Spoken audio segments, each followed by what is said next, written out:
let me just record it or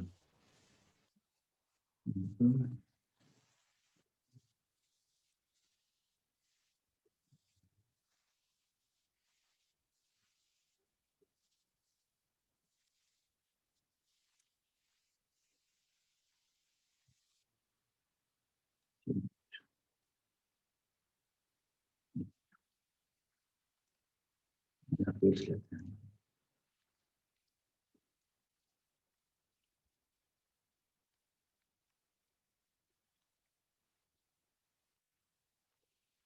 हाँ हाँ, मेरी आवाज आ रही है ना क्लियर? जी सर, अच्छे से। Okay great. ठीक है, शुरू करते हैं। आज हम लोग थोड़ी बात करेंगे अपने भाई लीनियर रिग्रेशन के आगे के लेकर, कोडिंग लेकर, कि कैसे हम उसको एसक्यूएल में कोड करते हैं और कैसे हम कुछ चीजों का ध्यान रखते हैं। तो 7-8 स्टेप्स होते हैं किसी भी एल्गोरिथम को लगाने में, तो वो स्टेप्स क्या होते हैं उनके हम देखेंगे और कैसे उसको कोड में लिखते हैं। लेकिन उसके पहले मैं कुछ बात करना चाहता था कि मल्टीपल लीनियर रिग्रेशन के बारे में। ओके। मल्टीपल लीनियर रिग्रेशन क्या है कि अभी तक हम लोगों ने जो एग्जांपल देखे थे, जो हम लोग का पूरा कॉन्सेप्ट चला है लीनियर रिग्रेशन का, वो एक फॉर्मूले पर चला है कि सैलरी इक्वल्स टू मतलब कि एक m into as plus B.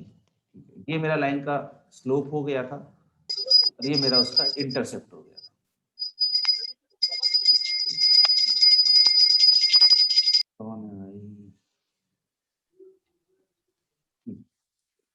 तो अभी तक हम लोगों ने जो फॉर्मूला देखा है अपना, वो ये देखा है सैलरी का कि salary equal to m into as plus B into intercept. एक हमने हाउसिंग वाला डेटा सेट भी देखा था, तो उसमें भी हमने देखा था कि मीडियन वैल्यू इक्वल्स टू मतलब सम m इंटू, और वो था मेरा नंबर ऑफ रूम्स का, प्लस b। ठीक है, तो इतना ही देखा था हमने, अभी कुछ नहीं हुआ, अभी खाली यही पेज खुला है, यही पेज में लिखा है जो लिखा है। तो हम खाली मल्टीपल लीनियर रिग्रेशन की बात कर रहे हैं। तो हम लोग अभी तक जो फॉर्मूला देख रहे थे वो सिंपल देख रहे थे, क्या था कि y equals to M X plus B. उसमें ये मेरा स्लोप और ये मेरा इंटरसेप्ट, ये चीज हम लोग अभी तक देखते आए। लेकिन हम लोगों ने बीच बीच में कुछ एग्जांपल्स ऐसे भी देखे थे कि मान लो जो आइडियल वर्ल्ड है उसमें जो आपकी सैलरी है वो डिपेंड करेगी किसके ऊपर, आपकी एज के ऊपर, प्लस आपकी एजुकेशन के ऊपर, प्लस आपके एक्सपीरियंस के ऊपर, फैमिली प्लस आप क्या चीज, फैमिली के ऊपर।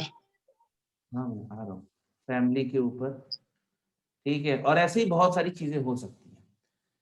तो इस केस में भी हमारा ऑलमोस्ट सेम फॉर्मूला बनता है, बस यहाँ एक m की जगह हमारे पास हर एक के डिफरेंट कोएफिशिएंट्स हो जाते हैं। कैसे हो जाते हैं कि salary equals to m1 into age, m2 into education, m3 into experience, m4 into family, plus and so on. बस एक एंड में हमारा b रहता है, क्योंकि देखो b देखोगे b यहाँ पर किसी से नहीं मल्टीप्लाई हो रहा है, तो एक हमारा कांस्टेंट रहता है कहीं पर। ठीक है, और हम लोगों ने ध्यान करो कि हम लोगों ने कहा था कि अगर कांस्टेंट नहीं होगा तो लाइन हमारी हमेशा ओरिजिन से पास होगी। तो ये यही चीज है आपकी मल्टीपल लीनियर रिग्रेशन। जैसे ये अगर आप इसको शुद्ध इंग्लिश को शुद्ध हिंदी में कन्वर्ट करोगे तो कुछ कोई मतलब नहीं बनता है कि लीनियर रिग्रेशन आप मल्टीपल टाइम्स लगा रहे हो, नहीं। ये आप सिंपल आप लीनियर रिग्रेशन लगा रहे हो, और बट मल्टीपल वेरिएबल्स के ऊपर, लेकिन इसी को हम लोग कहते हैं मल्टीपल लीनियर रिग्रेशन। इसमें और इसमें ध्यान देने वाली बात जो है वो ये है कि यहां पर मेरे पास सिर्फ दो पैरामीटर्स थे, इनको हम पैरामीटर्स कहते हैं, जो जिनको हमें ढूंढना था। जब हम लोग लाइन ढूंढ रहे थे तो हम लोग को खाली सर्च करना था m और b को। ये हमारा क्या था, ये हमारा स्कोप था, ये हमारी दुनिया थी। क्यों? क्योंकि x के साथ सिर्फ एक ही m लगा था, या फिर आप कह लो x की जगह यहाँ पर एज कह लो, तो एज के साथ सिर्फ एक ही, मतलब कि एक ही वेरिएबल था मेरे पास, एज, और एक था इंटरसेप्ट। तो मुझे यहाँ पर खाली दो थे। अब जब मैं मल्टीपल लीनियर रिग्रेशन कर रहा हूं तो मुझे सिर्फ दो नहीं ढूंढने, मुझे जितने हैं वो सारे ढूंढने हैं। मुझे M1, M2, M3, M4 and so on, जितने भी होंगे, मान लो Mn है, और आखिरी में D, मुझे ये सारे ढूंढने होंगे।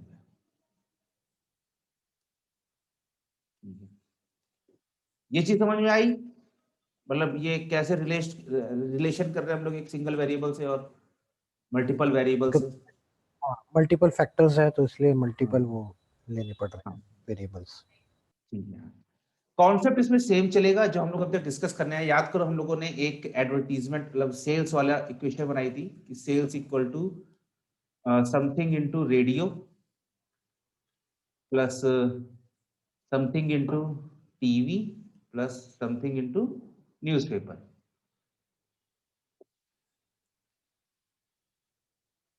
तो ये भी उसी का एग्जांपल था। इंटरप्रेटेबिलिटी, जो हमारे हम लोगों ने एक दिन टाइटल डिस्कस किया था, एक्सप्लेनेबिलिटी ऑफ अ मॉडल, वो हमारा क्या था कि जो भी इसके आगे कोएफिशिएंट लिखा है, वो वो वो कोएफिशिएंट जिसका सबसे ज्यादा बड़ा होगा उसी के करस्पॉन्डिंग सबसे ज्यादा सेल्स होगी। मतलब कि अगर इसका एक यूनिट चेंज होगा तो मेरी सेल्स कितने यूनिट चेंज होंगी, ये कोएफिशिएंट्स हमारे ये बताते थे, जो हमारा यहाँ पर स्लोप है। ये ध्यान है? Yes yes. हाँ। तो यही है मल्टीपल लीनियर इक्वेशन, और कुछ नहीं है। आपको कोई इक्वेशन नहीं याद करनी है, आपको कुछ याद नहीं करना है, कोई भी खतरनाक फॉर्मूला कुछ नहीं याद करना है, सब आपका एसके लर्न ऑटोमेटिकली करेगा। आपको कुछ चीजें ध्यान देनी है जो आपको पता होनी चाहिए। ठीक है? जब मेरे पास salary equals to m into as plus B, ये था, तो मेरे पास कितने कोएफिशिएंट्स थे, कितने पैरामीटर्स थे?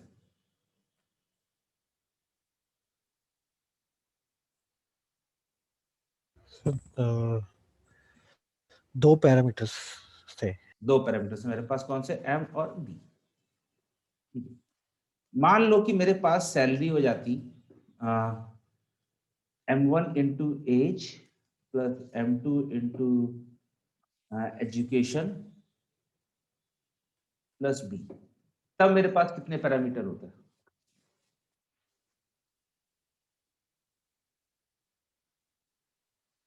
तीन। तीन होते। यहां पर मेरे पास दो पैरामीटर थे, तो इसमें एक इंटरसेप्ट था,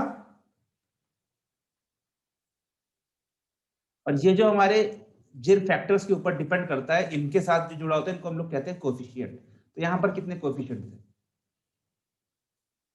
एक। हाँ, एक कोएफिशिएंट।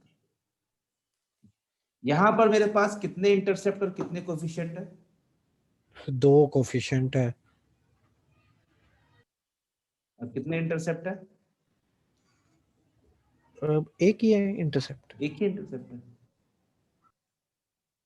तीन पैरामीटर्स में दो कोएफिशिएंट, एक इंटरसेप्ट है। दो पैरामीटर्स में एक इंटरसेप्ट, एक कोएफिशिएंट है। मतलब इंटरसेप्ट आपका फिक्स है, खाली कोएफिशिएंट आपके चेंज हो रहे हैं।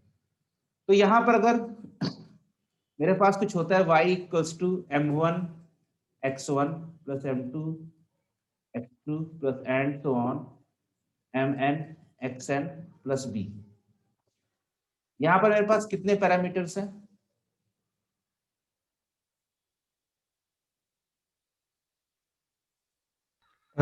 Sir multiple. नहीं, तब भी कितने, मतलब कोई कोई वेरिएबल है, कोई नंबर है, कुछ कह सकते हैं? N times. n and times, n coefficient, sorry n parameters हैं। अब इसमें कितने कोएफिशिएंट और कितने इंटरसेप्ट है? कोफिशिएंट जो होएंगे वो होएंगे n-1। अच्छा, नहीं, ठीक है। हाँ, और ऐसे तो कम। इंटरसेप्ट होएगा n-2। इंटरसेप्ट, तो अगर मैं n-2 और n-1 को ऐड करूंगा तो मेरे पास आ जाएगा 2n-3। यहाँ पर आपके पास सिर्फ n है। अब बाकी देखो ना, यहाँ पर 2 थे, 1 थे तो 3 आ रहा था, यहाँ पर 1 1 थे तो उनका सम 2 आ रहा था।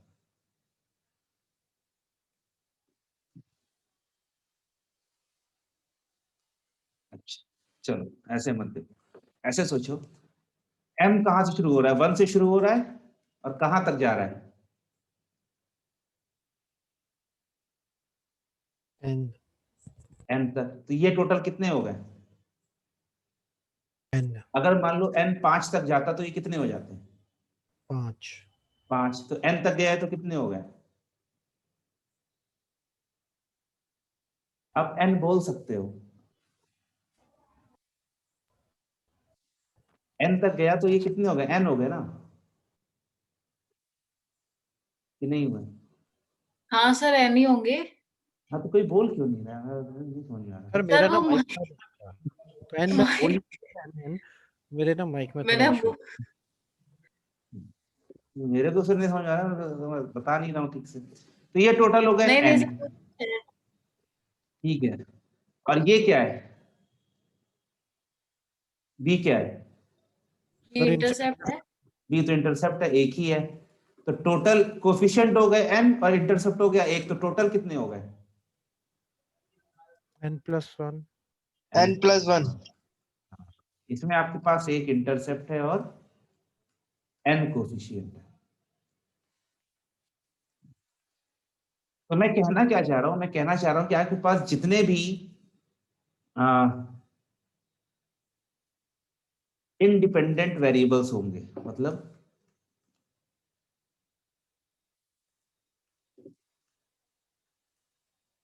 इंडिपेंडेंट वेरिएबल्स हो जाते हैं, ये जो आपके होते हैं ना x1 x2 xm, इनको हम कहते हैं इंडिपेंडेंट वेरिएबल्स, क्योंकि ये किसी के ऊपर डिपेंड नहीं करते। इसको हम कहते हैं डिपेंडेंट वेरिएबल। क्यों? क्योंकि ये y आपका x1 x2 x3 xn तक पे डिपेंड करता है। तो जो मेरे इंडिपेंडेंट वेरिएबल्स है, जितने ये होंगे उतने मेरे पास क्या होंगे? कोएफिशिएंट्स होंगे। कोफिशिएंट्स। हाँ, और 1 आपके पास इंटरसेप्ट होगा। बस ये बात मुझे बतानी है, मतलब ये बात समझ में आ गई ना कि कितने कोएफिशिएंट यस होंगे, कितने यस सर। इंटरसेप्ट। बिल्कुल सर। चलो, अब इससे मूव करते हैं। अब हम लोग आते हैं अपने काम पर। इसको मैं मिनिमाइज कर देता हूँ, न्यू कोलैबोरेटरी बना देता हूँ मैं नोटबुक, थोड़ा कोड देखते हैं।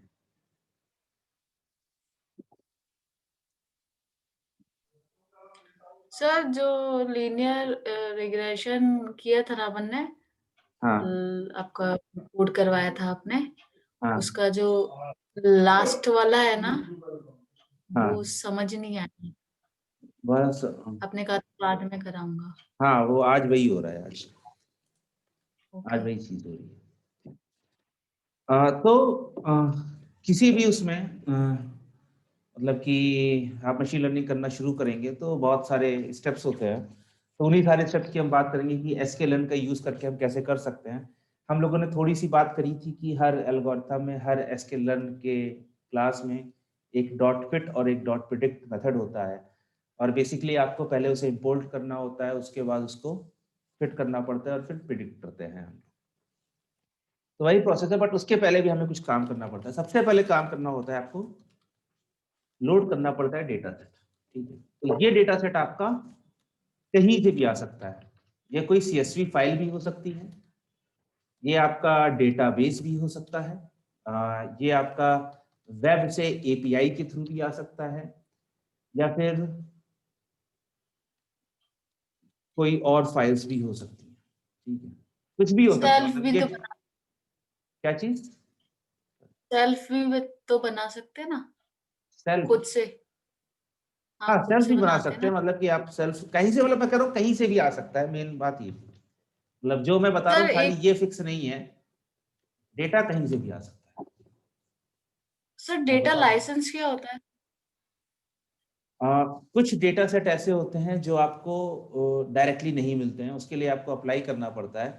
तो अगर आप एक कॉमर्शियल एंटिटी हो, मतलब कोई कंपनी हो, तो आपको उसके लिए पैसे देने पड़ते हैं। और कई बार ऐसा होता है कि अगर आप कोई एकेडमिक एंटिटी हो, मतलब या तो स्टूडेंट हो या फिर कोई कॉलेज हो, तो वो आपको कहते हो कि मुझे डेटा चाहिए, ये मैंने साइन करके भेज दिया है कि मैं इसका डेटा का कहीं गलत यूज नहीं करूंगा, मतलब ना मैं इसे कॉमर्शलाइजेशन के लिए यूज करूंगा या कुछ करूंगा। तो वो कहते हैं हाँ ठीक है, ये आपको डेटा के साथ लाइसेंस मतलब यही है कि एक अप्रूवल दे दिया उन्हें कि आपको यूज करने का अप्रूवल है, किसी और को अप्रूवल नहीं।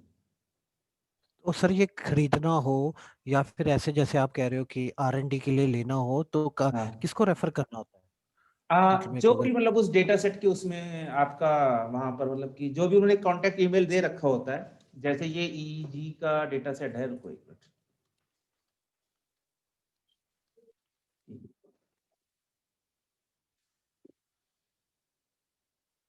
तो ये डेटा सेट आपको ऐसे नहीं मिलेगा, ठीक है। इसमें क्या है कि ईईजी का लोगों को वीडियोस दिखाए गए हैं और उनका यहाँ पर 48 सेंसर से, अराउंड 40 सेंसर से उनका डेटा इलेक्ट्रो मतलब माइंड की वो देखी गई है, क्या उनकी क्या इलेक्ट्रिक करंट जनरेट हो रही थी, और उसके बाद वो उसका डेटा सेट बना दिया है। तो ये डेटा सेट आप अभी इसे डाउनलोड करने जाओगे तो आपको ऐसे नहीं मिलेगा, ठीक है। आप इसमें जाओगे, डेटा सेट डिस्क्रिप्शन में, देखो पूरा डेटा सेट का डिस्क्रिप्शन है, डाउनलोड पे जाओगे तो to gain access to this data set, please visit this in order to obtain a username and password. You need to access the, please note that the license of the dataset is for academic research only. We do not give access to companies and individuals, including interns to the industry. तो आपको यहाँ जाकर request करना पड़ेगा, वहां पर वो आपको बताएंगे, आप बताओगे कि भाई मेरा यूनिवर्सिटी का ईमेल क्या है, मेरी पोजीशन क्या है, और upload signed EU PDF file. तो ये जैसे इनका EU end user licence agreement है, यूला, इसको प्रिंट करो या फिर इसी में साइन करो और इसको इसके साथ अपडेट करो, तब ये आपको कहेंगे कि हाँ ठीक है अब आपको एक्सेस है। तो ये आपका यूजर नेम और अकाउंट बना देंगे और अब आप डाउनलोड कर सकते हैं। तो जो भी डेटा सेट आपको, जैसे हर डेटा सेट की कहीं ना कहीं कुछ इंफॉर्मेशन होगी कि किसने बनाया है और किसने उसे वो किया है, मतलब कि और आप उसे कहाँ से डाउनलोड कर सकते हो। तो वो कहीं ना कहीं रहता ही है किसी में, जैसे इसमें इन्होंने बना रखा है, तो ऐसे ही आप कोई और डेटा सेट ढूंढोगे तो वहां पर भी वो चीज रहेगी कि कैसे करना है। अच्छा, अगर आप मेरे को किसी नहीं का मिल डेटा, सकता। हाँ, मैं स्टूडेंट, मेरे को नहीं मिल सकता। ये नहीं। अच्छा। हाँ, तो आप क्या करोगे, आप अपने किसी स्टूडेंट का बताओगे, आप उससे फॉर्म बनवा के उसको भेजोगे, फिर आप यूज तो बड़ी कंपनी में लाइसेंस ही लगता है डेटा को लेने के लिए। बड़ी कंपनी के साथ बहुत सारी दिक्कतें होती हैं कि अगर उन्होंने डेटा सेट यूज किया और उस डेटा सेट को कमर्शियल, जैसे अब ये डीप डेटा सेट है, तो जैसे मान लो मैं टेरा डेटा में काम करता हूँ, मैंने ये डेटा सेट यूज किया, ठीक है। इस डेटा सेट का यूज करके मैंने एक प्रोडक्ट बनाया जो मेरी कंपनी अब बेचने लगी। तो जैसे ही मेरी कंपनी बेचेगी, अब ये कंपनी उसके ऊपर केस कर सकती है कि इस डेटा सेट का तो कहीं से यूज ही नहीं हो सकता कॉमर्शलाइजेशन के लिए, तुमने यूज कैसे किया। तो जो मेरी कंपनी की मेहनत है वो सारी बर्बाद हो जाएगी। तो बड़ी कंपनियों में ये सब चीजें बहुत होती है कि आप कोई भी रैंडमली ओपन सोर्स का कोड उठा के भी नहीं यूज कर सकते। अगर आप कर रहे हो तो आप कहीं गलती कर रहे हो। मुझे अपनी कंपनी में कोई भी लाइब्रेरी यूज करने के लिए पहले अप्रूवल लेना पड़ता है। तो वहां पर एक पूरी टीम बैठी हुई है, वो देखती है कि हाँ ये सॉफ्टवेयर है, इसका लाइसेंस हमारे लिए कहीं ऐसा तो नहीं होगा कि 6 महीने बाद जाएं और ये क्या देख रही है, भैया लाओ अब हमें पैसे दो क्योंकि आपने मेरी लाइब्रेरी यूज करी। अभी आप लोग स्टूडेंट्स हो तो कोई दिक्कत नहीं है, लेकिन जैसे ही कंपनी में जाओगे तो ये चीज देखनी पड़ेगी बहुत ज्यादा कि मतलब कि आप तो डायरेक्टली सर नहीं यूज कर सकते। सर बिल्कुल ठीक कह रहे हो आप। मेरे को ऐसे हार्डवेयर रिलेटेड बहुत इश्यूज मतलब लाइसेंसिंग रिलेटेड बहुत इश्यूज आए थे। बट सर जब सॉफ्टवेयर बन जाता है तो कैसे पता चलता है कि इसके पीछे आपने कौन सी लाइब्रेरी यूज करी है? जैसे फ्रंट एंड बन जाता है ना, कस्टमर को तो फ्रंट एंड मिलता है, तो कौन इवेल्युएट नहीं करता नहीं है नहीं, ये? देखिए ऐसा अगर छोटा मोटा है 10 लोग मतलब या फिर 1,000 लोग भी यूज कर रहे हैं, वो भी जैसे अब मान लो ये यहाँ पर, ये शायद कहाँ स्विट्जरलैंड की किसी यूनिवर्सिटी का है, पता नहीं किसका है, तो ये उसका है, आपने बनाकर आप इंडिया में यूज कर रहे हो और फेमस नहीं है। जब तक इनको पता नहीं चलेगा तब तक ये लोग कुछ करेंगे नहीं। तो इनको पता कैसे चलेगा, या तो आपका सॉफ्टवेयर बहुत ज्यादा फेमस हो जाए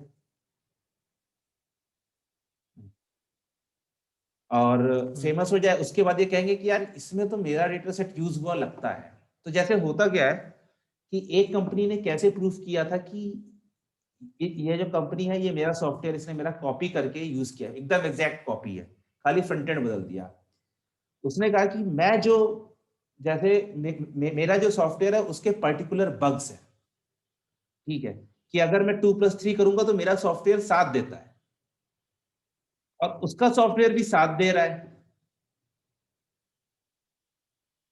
ओके। तो उन्होंने पकड़ लिया कि उन्होंने 18-19 बग्स ऐसे दिखाए जो एकदम सेम टू सेम है। तो देखो उनके पास सोर्स कोड नहीं था, लेकिन उन्होंने ऐसे बग्स जनरेट किए, बोला कि ये बग्स जो मेरे में जनरेट हो रहे हैं यही बग्स इसमें भी जनरेट हो रहे हैं, तो वी आर 100% श्योर कि ये हमारी सॉफ्टवेयर को कॉपी कर रहा है। फिर कोर्ट केस को उसको मतलब कोर्ट में उसको उनको पूरा पैसा क्या पूरा सॉफ्टवेयर ही देना पड़ा था, जितना भी पैसा उन्होंने उससे कमाया था, और उसके साथ कुछ फाइन भी देना पड़ा। तो ये एक तरीका हो गया है, मतलब मैं कह रहा हूँ ये एक तरीका हो गया है। अभी 3 या 4 साल पहले एक केस हुआ था, वेमो कंपनी है गूगल की, जो ऑटोनोमस ड्राइविंग की है, सेल्फ ड्राइविंग कार की। तो यहां से एक इंजीनियर गया, उसने अपनी कंपनी बनाई ऑटो करके, OTTO। ऑटो को उबर ने खरीद लिया, ठीक है। अब ये गूगल की कंपनी वेमो ने एक बहुत चीप डिजाइन का लाइडार बनाया था, जैसे राडार होता है वैसे लिडार भी होता है, LIDAR। तो इधर और मतलब कि वो टेक्नोलॉजी और किसी ज्यादा लोग के पास थी नहीं, और ये यहाँ पर गया उबर के पास, और उबर के पास भी सेम टेक्नोलॉजी आ गई। अब गूगल वाले चौंक गए कि मेरा बंदा गया, इसने ऑटो बनाई, ऑटो को उबर ने खरीदा, और इतनी जल्दी इनके पास सेम टेक्नोलॉजी कैसे आ गई। तो उन्हें लगा कि ये बंदा यहाँ से चुरा के गया है। तो उन्होंने फिर पूरा दिखाया कि ये रहा, मतलब कि फिर उन्होंने क्या किया कि उबर के जो वो थे वेंडर्स थे, जो उस कंपोनेंट को चाइना में बनाते थे, उन्होंने उनके पास बोला कि मुझे भी सेम कंपोनेंट चाहिए, बताओ कैसे दोगे, बताओ उसके वो क्या है, स्कीमेटिक्स क्या है, उसकी डिजाइन क्या है। उन्होंने उसको डिजाइन डॉक्यूमेंट भेजा, गूगल वालों ने कहा ये तो सेम का सेम डिजाइन डॉक्यूमेंट मेरा है। फिर उन्होंने वेमो के ऊपर केस कर, सॉरी ऑटो और उबर के ऊपर केस कर दिया है, और फिर शायद मतलब कि पता नहीं क्या हुआ उसका, चला कि नहीं चला। आप उसे देख सकते हो, वेमो एंड उबर लॉसूट। तो जब तक आप फेमस नहीं हो रहे तब तक किसी को उतना फर्क पड़ता नहीं है, लेकिन जब आप एक बार फेमस पड़ जाते हो तो फिर मतलब कि फिर लोग कहने लगते हैं यार इसमें अगर मेरा यूज हो रहा है तो लोग उसके कुछ ना कुछ चीज चाहते हैं, लगता है, ठीक है। और ये था इंजीनियर एंथनी लेवांडोस्की, जो जिसने मतलब कि छोड़ के गया था गूगल के ऊबर में। और ये बहुत अच्छी कहानी है, मतलब वायर्ड वायर्ड पर आप पढ़ सकते हो क्या चीज है, तो आपको समझ में आएगा कि कैसे लोग पता कर सकते हैं। तो पता करने के वही तरीके हैं। और जैसे अच्छा इंडिया में क्या है कि लोग उतना ज्यादा पेस्ट कॉपी पेस्ट मतलब चेंज भी नहीं करते हैं, लगभग सबका सब सेम का सेम उठा के ले लेते हैं। एग्जाम्पल के तौर पर अभी जब जियो ने अपना शुरू किया था जियो मीट, ठीक है, तो जियो मीट और जूम, तो इन दोनों का इंटरफेस एकदम ही सेम था।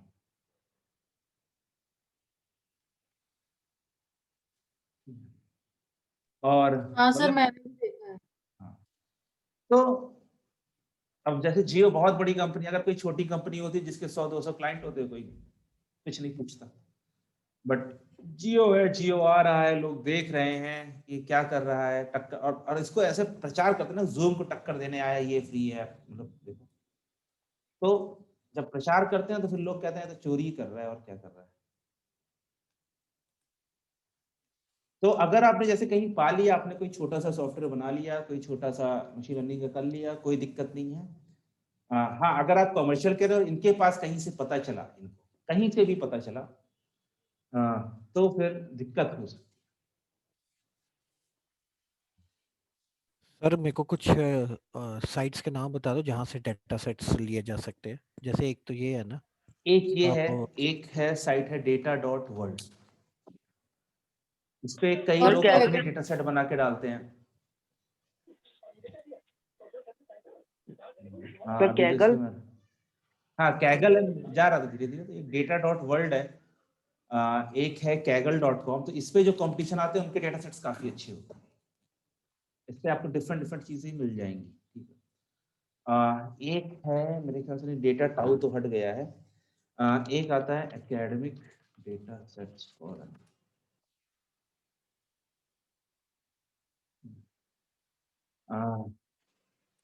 बाकी ये फिर सिंपल सर्च कर लो, मतलब बाकी सब यूनिवर्सिटीज के हैं, आप धीरे धीरे ढूंढोगे, धीरे धीरे जब इसमें काम करना शुरू करोगे तो आप खुद अपने लिंक्स बनाते सेव करते चले जाओगे। तो इसने पूरा जैसे डेटा सेट फाउंडरी बना दिया, गूगल का डेटा सेट सर्च है, हाँ ठीक है, हाँ कैगल है, फिर यूसीआई रिपोजिटरी है, तो वो चीज सब मिल जाएगी, ठीक है। हाँ, बट मैं जैसे एक कैगल हो गया, एक ये डेटा डॉट वर्ल्ड हो गया, तो इन पे मैं सबसे पहले जाता हूँ, इन दो। ये लिंक data.world का लिंक सर डालना इस पे ग्रुप पे, या मेरे को कर दो, नहीं तो भूल हाँ, जाओ। उस पे भेज देना।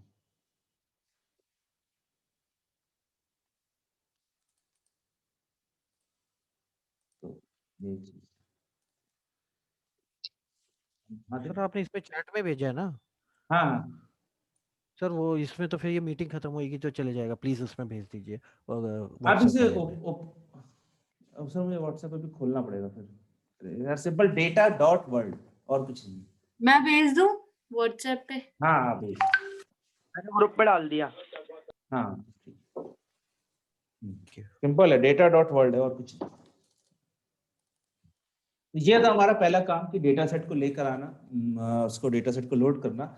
इसके बीच में और भी कहानी है, बट फिर हम अपना मान, इसके बीच में और भी कहानी होती है जो हम धीरे धीरे बढ़ेंगे आगे जाकर, डेटा सेट को लोड करने के बाद, डेटा सेट को लाने के बाद। फिर इसके बाद हम लोग करते हैं अपना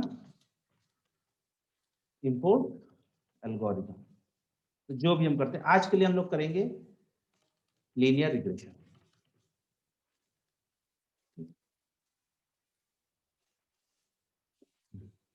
जब ये हो जाता है, इसके बाद फिर हम लोग करते हैं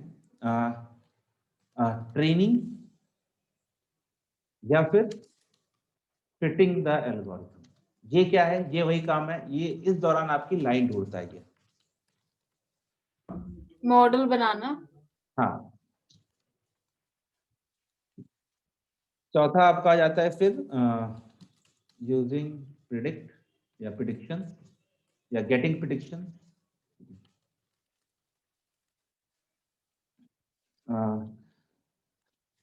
अच्छा, अब यहाँ तक मतलब प्रिडिक्शंस आपका हो गया है, अब आप प्रिडिक्शंस आप अपना यूज कर सकते हो जैसे भी करना है। बट यहीं पर हम ये भी देख सकते हैं कि भाई कि for the case of linear regression how to get manual predictions, मतलब कि आपके पास प्रिडिक्शन नहीं है, आपने खाली सारे कोएफिशिएंट्स और इंटरसेप्ट आ गए हैं, तो आप उससे कैसे अपना प्रिडिक्शन निकाल सकते हो, ठीक है। और फिर आपका getting the goodness of fit, मतलब आपका RMSE, और दूसरा क्या था, याद है किसी को? नहीं sir. R squared,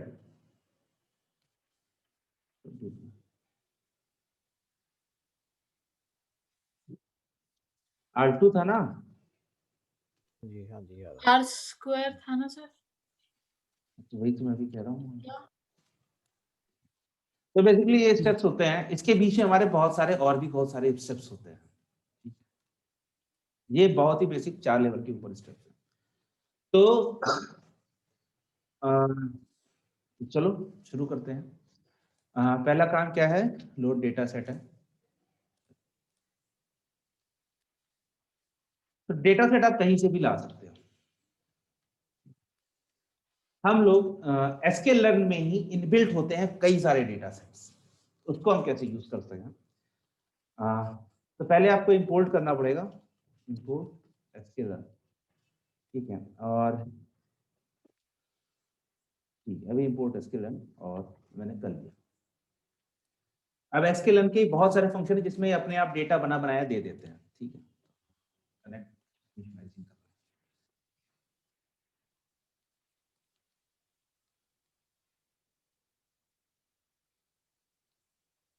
okay, connect. तो फ्रॉम SQL learn डॉट क्या था,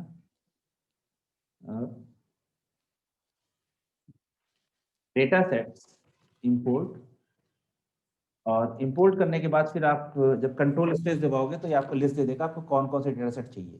तो इसमें बहुत सारे डेटा सेट है, कैलिफोर्निया हाउसिंग है, ये मेरे ख्याल से कोविड टाइप कोरोना वाला नहीं है, कुछ और है। Fetch 20 news groups, fetch RVCL, fetch open, इस तरह ये सब है। ये सब डेटा सेट बहुत बड़े हैं तो ये डाउनलोड करता है, ठीक है। कुछ डेटा सर ये सेट बेसिक डेटा जो सर ये डेटा सेट एसक्यूएल के अंदर ही डले हैं या आपने फाइल बनाई है इसकी? एसक्यूएल के अंदर पड़े हुए हैं, एसक्यूएल के अंदर अभी हम लोड करेंगे। सर तो यहाँ फ्री में काम करने के लिए उन्होंने हाँ दे रखे हैं। हाँ, मतलब फ्री उन्होंने में काम काम करने के लिए कि आप मतलब डायरेक्टली स्टार्ट कर सको, आपको कहीं से फाइल डाउनलोड करने की जरूरत नहीं है, उसको इंपोर्ट करने की जरूरत नहीं, आप डायरेक्ट कर सको। सर एसक्यूएल से सर हमने डेटा सेट को इंपोर्ट कराया। सर एसक्यूएल में सर और क्या क्या होता है इंपोर्ट कराने के लिए? एसक्यूएल में आपके पास पूरे मशीन लर्निंग के जितने काम होते हैं वो सारे आते हैं। अगर आप उनकी वेबसाइट पे जाओगे तो वो 6-7 चीजों का ब्लॉक्स बना के रखा है। Classification, regression, clustering, dimension reduction, model selection, pre processing और मतलब ये फिक्स है। सर ये मॉडल सिलेक्शन वही है ना जो आपने लिंक्डइन पे शेयर किया था? ये वाला? नहीं, वो नहीं है, वो नहीं है। आपने शायद लिंक्डइन पे लीनियर रिग्रेशन का कुछ हाँ, लिंक्डइन पे किया मैंने हुआ है। शेयर किया था कि लीनियर रिग्रेशन या लीनियर मॉडल्स क्यों बेटर हैं। आप कोई भी तूफानी एल्गोरिथम की अलग, जो भी करंट एल्गोरिथम्स है उनसे बेटर है। वो मॉडल सिलेक्शन ही, मॉडल सिलेक्शन एक डिफरेंट चीज है, वो भी हम लोग अभी अगले इस हफ्ते देखेंगे। तो एसक्यूएल में आपके ये सारे काम हो सकते हैं, इसके साथ साथ आपको डेटा सेट भी आप डाउनलोड कर सकते हो, बट इसमें सारे नहीं है। इसमें कितने हैं? इसमें कुछ फिक्स हैं, वही आप कर सकते हो। तो हम लोग इसमें यूज करेंगे, ये है बॉस्टन का डेटा सेट। तो from SQL import load Boston. Okay, running order sir ये बॉस्टन के डेटा सेट में सर है क्या क्या, मतलब किस बारे में है ये? आ रहे हैं ना, वही आ तो रहे हैं, आ रहे हैं। तो ये आपके फंक्शन का नाम भी होता है, आप सिंपल यहाँ लिख सकते हो data equals to load Boston. ये आपने चला दिया और चल तो जाना चाहिए। इन्फो करके चेक कर सकते हैं ना, हाँ, शेप अब और हम इन्फो पहले देखेंगे कि इसका टाइप क्या है। टाइप फंक्शन हमने पहली क्लास में पढ़ा है, तो हम देखेंगे कि ये क्या है। ये कुछ बंच है। तो एसक्यूएल में कुछ बंच होता है। बंच मतलब कि एक डिक्शनरी टाइप की होती है। आप काम करो, ये डिक्शनरी है अभी, तो मैं इसको प्रिंट कर देता हूँ डेटा को। तो ये देखो मैंने प्रिंट कर दिया। तो इसमें कुछ चीजें हैं, डिस्क्रिप्शन है, डेटा है। ये आपका डेटा है, ठीक है। फीचर नेम्स है, तो याद करो हमारी जो वैल्यूज थी वो थी एक RM करके थी, ठीक। तो ये रूम की वैल्यू है आपके पास, और ये टारगेट है। टारगेट मतलब वाई। हम लोगों ने कहा था कि एसक्यूएल को चीजें दो चीजों में चाहिए होती हैं, एक्स और वाई। एक्स आपके फीचर्स हो जाते हैं और वाई आपका आउटपुट हो जाता है, जो चीज आप चाहते हैं। और ये पूरा टारगेट है। तो इस डिक्शनरी में कितनी फील्ड्स हैं? 1 2 3 4 5। इस डिक्शनरी में 5 की वैल्यू पेयर्स हैं। डिस्क्रिप्शन में आपका पूरा टेक्स्ट होता है कि वो डेटा है क्या, ठीक है। तो हम पहले इसको निकालते हैं, इसको डिस्क्रिप्शन, डेटा DESTR।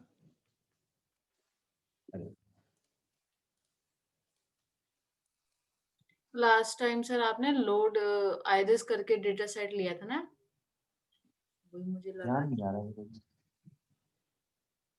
ठीक है। ये पूरा इसने प्रिंट कर दिया है, बट ये अच्छे से प्रिंट नहीं किया है, तो हम इसको प्रिंट लगा देते हैं। तो बॉस्टन डेटा सेट है, बॉस्टन के हाउस प्राइसेस का डेटा सेट है। अभिषेक, अब आपके क्वेश्चन आंसर हो रहा है। इसके कैरेक्टरिस्टिक्स क्या है कि नंबर ऑफ इंस्टेंसेस, इंस्टेंसेस हो गई रोज। कितने रोज हैं? 506। Number of attributes, attribute, features, columns, same thing. तो 13 न्यूमेरिक कैटेगोरिकल कॉलम है। प्रिडिक्टिव है आपकी median value. Attribute 14 is usually the target.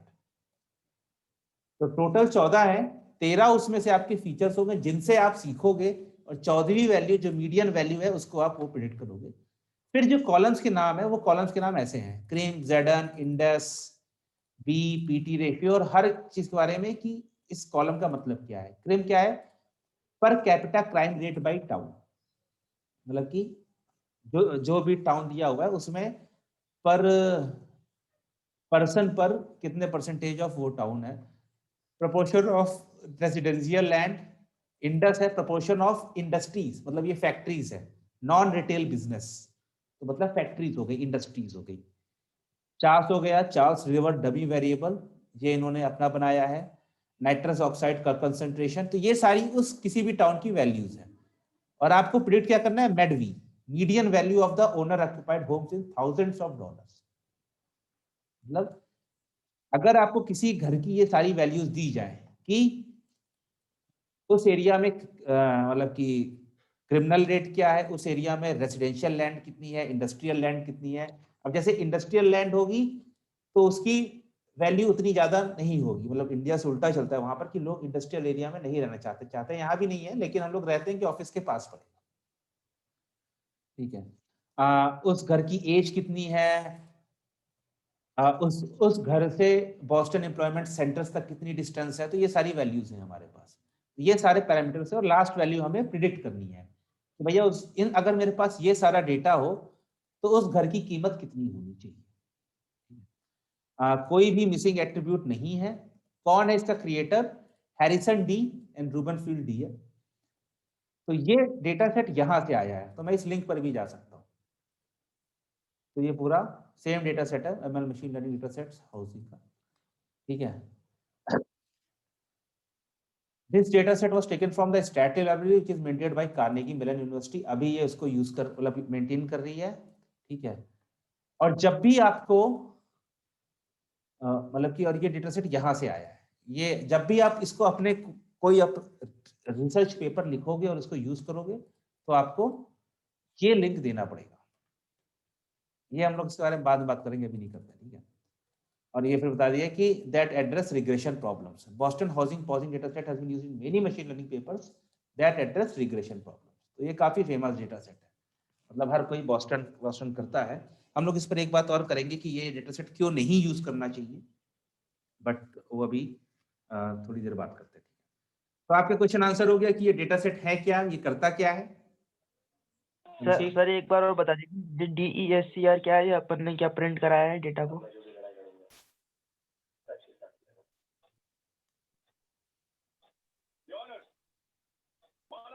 Hello, हाँ ठीक ठीक, मतलब मैं यस सर यस। थोड़ा कंफ्यूज हो गया, मतलब पूरी कहानी हो गई। नहीं सर वो तो आ गया, मुझे लगा सर वो एक कॉलम अपन ने प्रिंट करा रखा है उसका। पता नहीं, ये डिक्शनरी है, डिक्शनरी में डेटा है। तो अब आपको इससे डेटा सेट निकालना हो तो आप क्या करोगे, आपने डिस्क्रिप्शन निकाली, अब आपके पास डेटा है और टारगेट है, तो आपको क्या करना है, एक्स और वाई निकालना है। तो आप क्या लिखोगे, X equals to data data. तो पहले हम एक्स को ही देखते हैं। मेरा टाइप ऑफ एक्स क्या है, तो ये नंपाई एरे में ही है, जो हमें चाहिए ही होता है। हम लोगों ने बात करी थी एसक्यूएल में सब कुछ आपका नंपाई एरे होना चाहिए और टू डी एरे होना चाहिए। तो हम लोग एक्स का शेप भी प्रिंट कर लेते हैं। तो ये देखो कितना है, 506 और 13। जैसा कि डेटा सेट में लिखा था कि 506 इंस्टेंसेस हैं या फिर रोज हैं, और कितने कॉलम्स हैं, 13 कॉलम्स हैं। और इन्हीं को हम लोग क्या कहते हैं, कॉलम्स को ही हम लोग कहते हैं एट्रीब्यूट्स, और इसी को हम लोग कहते हैं फीचर। हम लोगों ने फीचर्स और लेबल्स की बात करी थी। एक्स में आ गए, अब वाई को देख लेते हैं। वाई मेरा क्या है, Y equals to data target type Y, NumPy ND array है और वाई डॉट शेप। तो ये वन डायमेंशनल एरे है क्योंकि इसमें खाली एक ही वैल्यू दी हुई है। ये 2D है, 506 रोज है, 13 कॉलम्स हैं। वो 13 कॉलम कौन कौन से हैं, यहां से लेकर यहां तक। और तो हमारे पास 13 कॉलम्स है, मुझे 13 कॉलम्स की वैल्यू उठाकर क्या बिल्ड करना है, उसका प्राइस। ठीक है, हम लोग लगाएंगे क्या, हम लोग लगाएंगे लीनियर रिग्रेशन। तो हम लोगों ने काफी काम कर लिया है। हम लोगों ने अपना पहला स्टेप क्या कर लिया है, लोड द डेटा सेट। ठीक है, हम लोग अपने डेटा सेट को एक्स और वाई के फॉर्मेट में लेकर आ गए हैं, मतलब कि numpy के एनडी एरे के फॉर्मेट में लेकर आ गए हैं, और दो वेरिएबल हमने ले लिया है एक्स और वाई, क्योंकि sklearn में जब भी आप कुछ करते हो तो आपको दो फीचर्स अलग चाहिए होते हैं, ट्रेनिंग और टारगेट अलग चाहिए होता है, या जिसको भी आपको प्रिडिक्ट करना है वो अलग चाहिए। तो अभी हम लोग करेंगे इंपोर्ट एल्गोरिथम।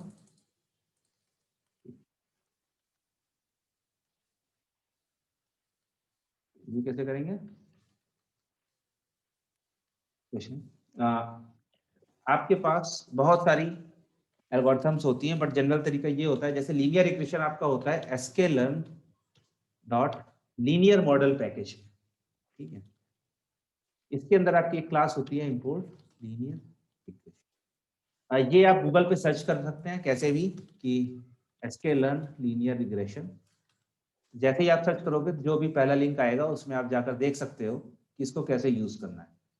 तो ये आ गया from sklearn dot linear model import linear regression. तो याद करने की जरूरत नहीं है, बट इतनी प्रैक्टिस कर लो कि खुद ब खुद याद हो जाए। ये हो गया मेरा, और ये मेरा मॉडल बन गया। तो मीटिंग खत्म होने वाली है, वापस से ज्वाइन कर लो और वापस से इसके आगे बढ़ते हैं सारे।